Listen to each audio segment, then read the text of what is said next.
2014 Ram 1500 with the 3.0 Eco Diesel. And boy, look at that Christmas tree. Everything is red other than the modules that didn't talk.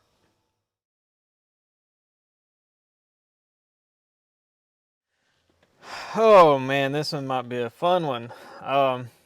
Come in with 2 complaints, and so we might be splitting this up into 2 different parts depending on how this kind of works out.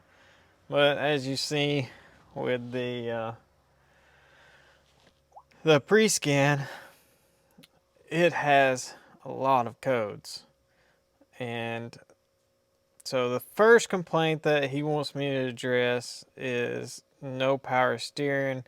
The second complaint is a long crank, extended crank. So let me just show you that. If we just take and push the button here, this thing takes a long time to actually crank.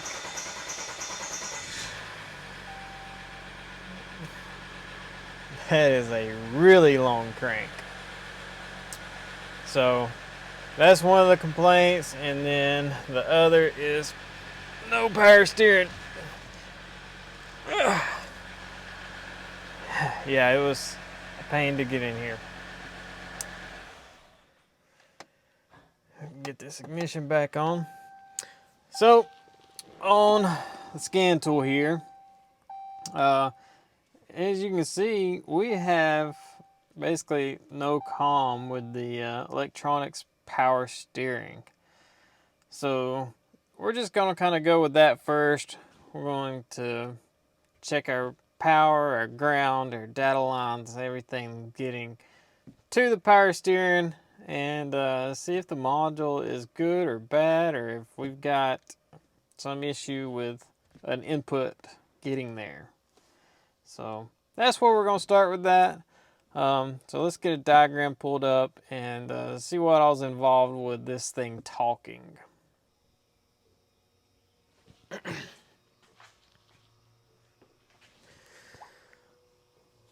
Okay, so on the all data here, let's look at diagrams and OE, because I prefer the OE versions. And scroll down, let's find steering, electronic power steering. And we basically got pretty simple. We have a main battery. I don't know why it says switched battery. That's kind of weird why it's labeled as switched battery. Whatever. A fused ignition, which basically just comes off the run start relay and a fuse, and then 2 CAN lines and a ground. So shouldn't be too hard to check all this stuff. We can start by just checking these fuses at the fuse box and the battery, I guess, instead of having to crawl under this thing and get all the way to the module. So let's do that. I know the main battery one is going to be one of these, and even though this looks bad, I don't really think it is. These are sealed heat shrink that somebody put over this, probably I guess at the factory, and where the glue kind of runs out of it, and then for some reason somebody's cut it open.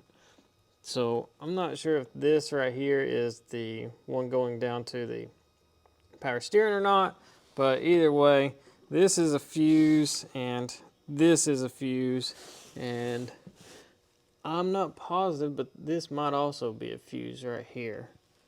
So we're just going to check all that and make sure all that's good, and then we'll find the fuse in the fuse box, make sure that's there and good. So I do have the key on, so we'll have that ignition on that run start relay. And also, of course, you want to have your maintainer on, and this thing's putting out some juice, 30 amps. So we're just keeping the battery topped off, and we're just going to check power with a 2 amp test light hooked to ground over there. So anytime it sees a power feed, it's going to turn on. You know the drill. So I'm just going to check all of these. And look at that. That one does not light up. That one does. And that one does not. That's pretty strange. So I wonder if we got something going on with these that is causing our issue. Because I mean, you can see that's on. That is not on. And that is not on. Interesting. I don't think there's any way for those to be turned off. There's just power in and power out. And there's definitely some kind of fuse. They got a rating on them. I can't see this one. Maybe get you guys down here. I don't know if that's going to focus or not. Can you guys see anything there? I'll find out when I review the footage, I guess. So that's kind of strange. We've got two things that don't have power on them. Interesting. I guess we could just temporarily bypass these fuses. Make sure, of course, nothing's shorted to ground or nothing. Oh man, that's gonna be a big load to try to make sure there's no short to ground on. That's gonna be interesting. I don't.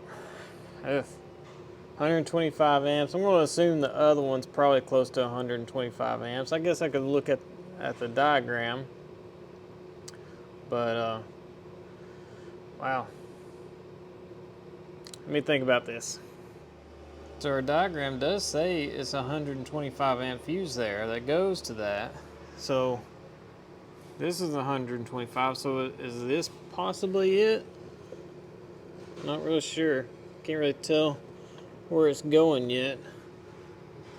I'm sure the main fuse box here has power, right? Yeah, okay. So this is going down somewhere. And then of course this is also going down somewhere. Let me see if I can figure out where these two are going and kind of just look the whole thing over, make sure I don't see anything obvious that's going to be shorted to ground. Okay, so what I've got is I just turned the key off, let everything kind of go to sleep, chill out, and I just want to see if I do have kind of a short to ground, and kind of the easiest way to know is with a test light, of course, I guess, or a voltmeter, do an ohm check to ground or whatever. But anyways, I'm just going to do a test light. So basically I just moved my lead to my battery positive here. So if it sees a path to ground, it's going to light bright. And we're on the 2 amp setting, so it's going to take 2 amps to get it bright like that, okay? So if I just take this and touch it to this, the light's not on. So whatever this is going to is not pulling 2 amps. Okay, same with this one here. Let's touch this and nothing. So I'm okay with taking these temporarily off and putting them straight to battery, I think. I'm still a little worried about it, but I mean, I got to figure out what will have blown the fuse, and the only thought I can come up with is this thing's got a brand new battery in it, so a 523. So that battery is less than a month old. So what are the odds that somebody jumped this thing off with just clamping onto those posts? I mean, kind of makes sense to me. I don't know why they just wouldn't grab a hold of the terminal like I am. Maybe they didn't have very good clamps or like jumper cables. I don't know, but like, what's the odds they just went like that or something, you know, or just like that? So that's kind of strange. Get that back on there. It's kind of strange, but that's kind of what I'm thinking happened. Somebody jumped this thing off a couple times going through the fuse, and of course it's a diesel. This thing's going to pull some current to start. They just blew the fuse trying to jump this thing off. So, yep, it is definitely a fuse, and it is definitely blown. When I pulled that off, it just kind of come out with it. The same with this one. This one has actually a 100 amp, if y'all didn't see that before. So, yeah. Some blown fuses. I don't even know if Dodge is going to sell me these. But, anyways, this bolt, as you can see, is isolated. So it comes up through here, and this pad is what's making contact here.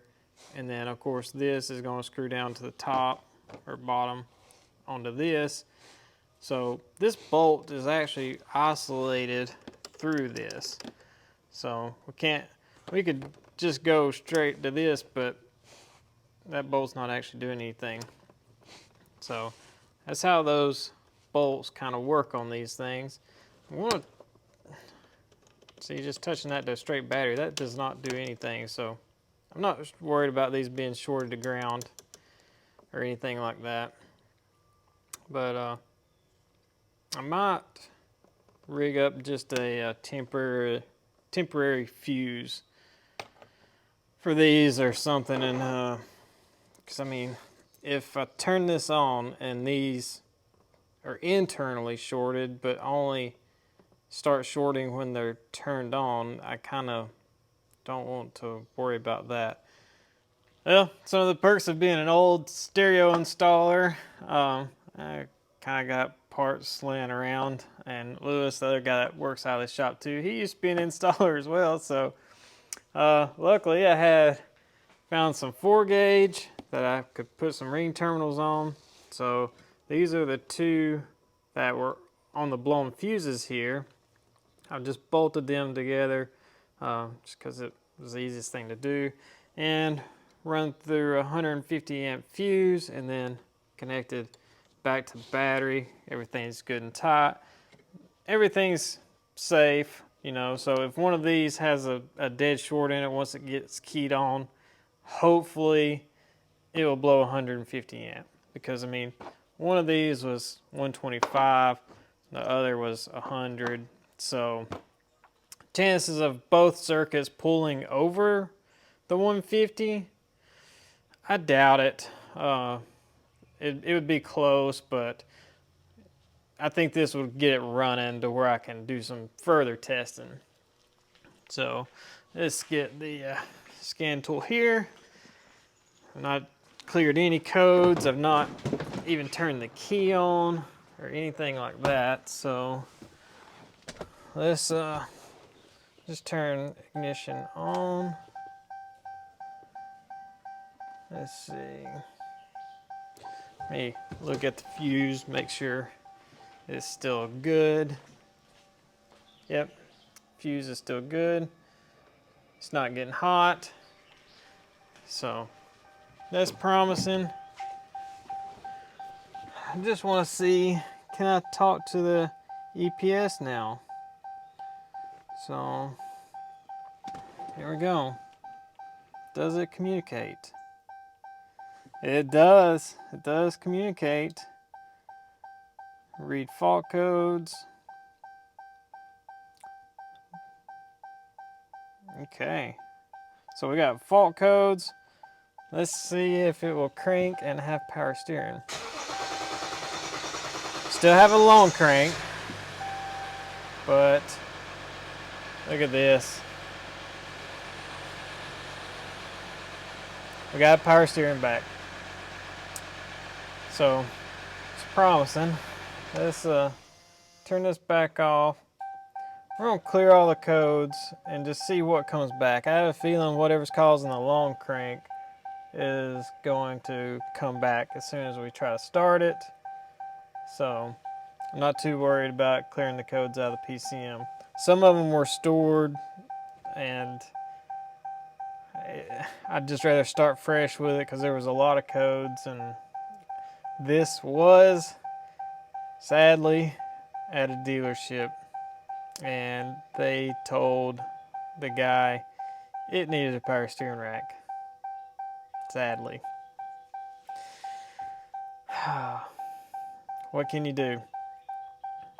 He brought it to me because, one, he wanted me to double check that a power steering module was bad, and two, they told him it had to be a brand new one and quoted him, I think, got $4,500 for the rack and the labor and everything to put it in. And he's like, man, that's crazy. I can get a used one for $500. And they're like, yep, it's not going to program. So he brought it to me just to even see if I could program one. But he wanted me to check it first before he even ordered one. So looks like we got one code that come back, a rain sensor module. We're not going to be worried about that. So let's key off and crank this thing again. So yeah, we got that long crank. And let's see if our PCM set a code again. The power steering message went away. So that's good. And now we just got a particulate filter sensor A code. So I guess we'll, I don't think that could cause a long crank. I'm not real sure, but let's do a whole nother scan again and see if anything comes back.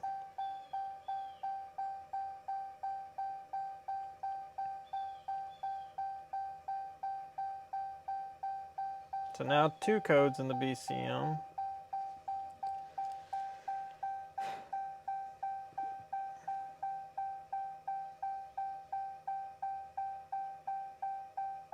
So electronic power steering just turned green, so that means it's got no codes in it.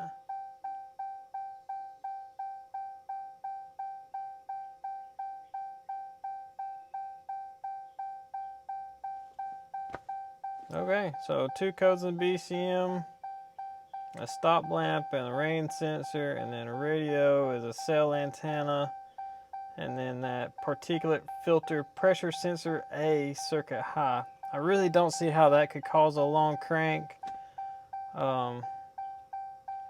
Might let it sit here for a little bit and try it again, but that's gonna wrap it up for part 1. Well, we had no power steering. It needs some fuses. Big fuses and weird fuses, but it needs some fuses. So I'm going to go to the dealership and see if they can give me the fuses or see what I've got to buy to get the fuses. And I'll get that all put together. And we'll see about this long crank. So keep watching for the next episode of a Dodge Ram 1500 with a full Christmas tree of codes.